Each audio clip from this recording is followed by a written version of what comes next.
Hi everyone, Batman fans! Many still wonder who will be the main villain in Matt Reeves' The Batman Part 2. Well, today I want to share with you my own version of the story where the main antagonist is none other than Mr. Freeze. So let's get into it.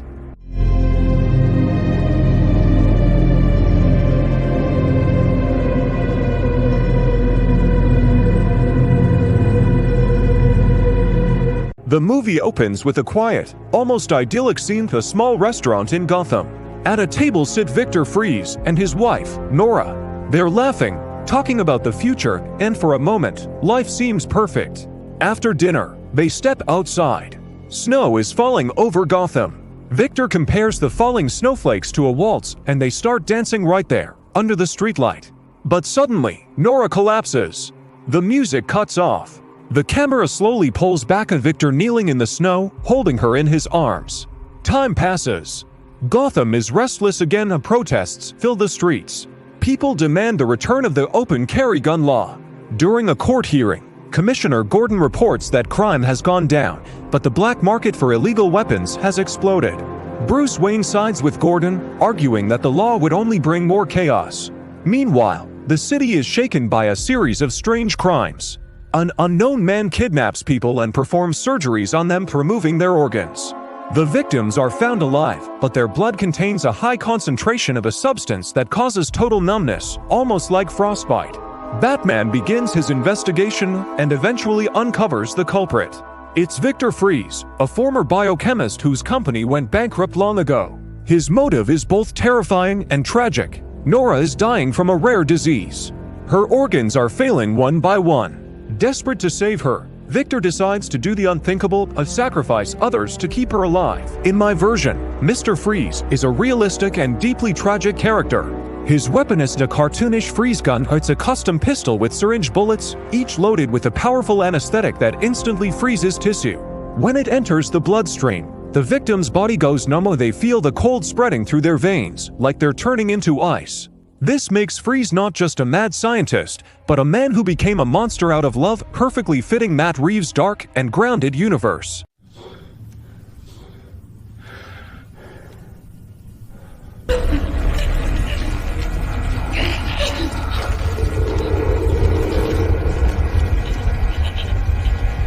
Batman eventually tracks down Freeze.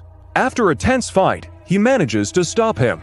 During an emotional exchange, Victor pleads for time. He says he can still save Nora. He talks about a cryogenic process that could bring the dead back one day.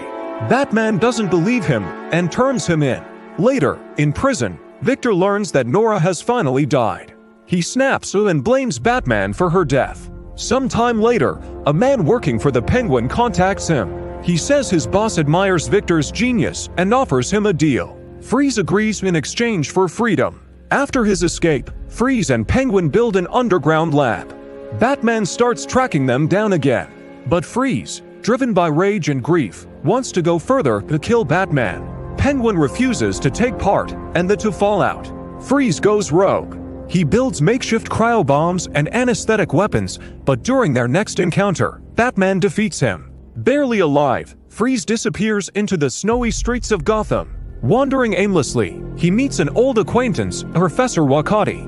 The professor tells him about a new invention, a temporal displacement device capable of sending someone a few minutes into the past. Freeze decides to test it on himself.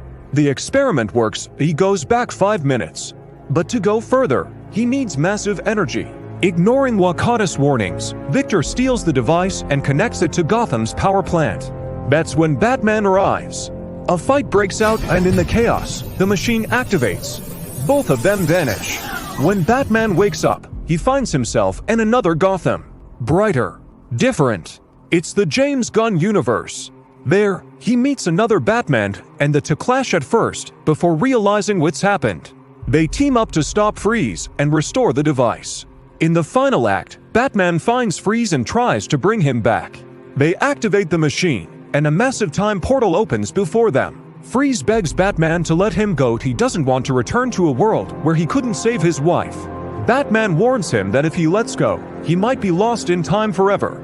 But Victor doesn't listen. He injects Batman with a dose of anesthetic, breaks free, and disappears into the light of the portal. Batman wakes up again, this time back in his own world. Hez lying on a snowy road, weak but alive. Snow falls from the sky. He looks up and in every snowflake, he seems to see Nora and Victor.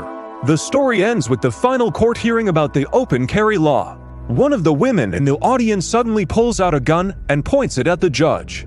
Bruce Wayne stands up, shielding the judge, and tries to calm her down. She said she has no way out. Then Bruce delivers a quiet monologue. He says he recognizes the look of someone who's lost someone they love. He promises to help her, and after a brief silence, she lowers the gun. And that's my story.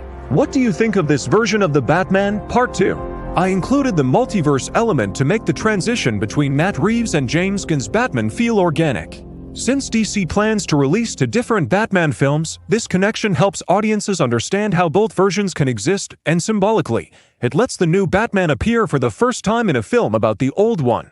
If you enjoyed it, make sure to like the video, subscribe to the channel, and stay tuned for my next project, my version of the Brave and the Bold.